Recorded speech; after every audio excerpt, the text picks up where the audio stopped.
Hi friends, எல்லாரும் எப்படி இருக்கீங்க? இன்னைக்கு எங்கள் அம்மா எறா வறுவல் செய்ய போகிறாங்க. சரி வாங்க எப்படி செய்கிறாங்க பார்க்கலாம். கொஞ்சம் எண்ணெய் போட்டுக்கலாங்க, கொஞ்சமாக கடுகு போட்டுக்கலாம்.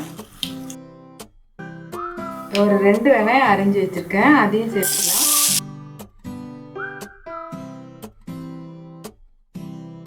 இப்போ ஒரு தக்காளி சின்னதாக அரிஞ்சு வச்சுருக்கேன், அதையும் போட்டுக்கலாம். எப்பவுமே வெங்காயம் கொஞ்சம் நிறையா சேர்த்துக்கோங்க, தக்காளி கொஞ்சமாக போட்டுக்கோங்க, அப்போ தான் எறா வறுவல் வந்து நல்லாயிருக்கும். மஞ்சத்தூள், மிளகாத்தூள், தனியாத்தூள், உப்பு எல்லாம் சேர்த்து நல்லா வதக்கி விட்டுக்கலாம்.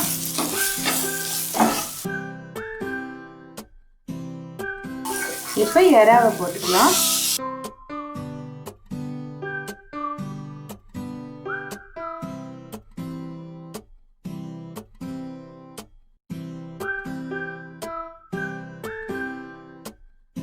தண்ணிலாம் ஊற்ற வேணாங்க, ஏன்னா இப்படி மூடி வச்சாலே நமக்கு வந்து எறாலேருந்து நிறைய தண்ணி வந்துடும். நம்ம கொஞ்ச நேரம் இப்படி மூடி வச்சு வேக வைக்கலாம். நம்ம இப்படி எறாவை மூடி வச்சு வேக வச்சாலே போதுங்க. ஏன்னா ரொம்ப தண்ணிலாம் ஊற்றினா நிறைய தண்ணி ஆகிடும், அப்புறம் அது சொல்கிறதுக்கு ரொம்ப லேட் ஆகும்.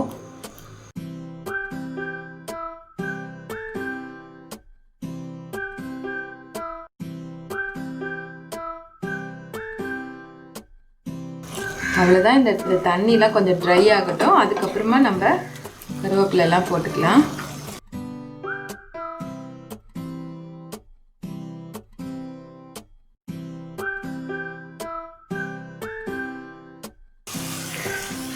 ஒரு 4-5 பூண்டு பல்லை நல்லா தோலோடு நான் இடித்து வச்சுருக்கேன், அதையும் சேர்த்துக்கலாம்.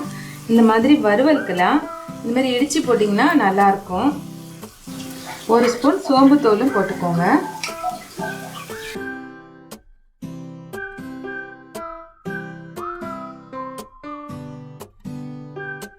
இப்போ நம்ம கருவேப்பிலை, கொத்தமல்லி கொஞ்சம் போட்டுக்கலாம்.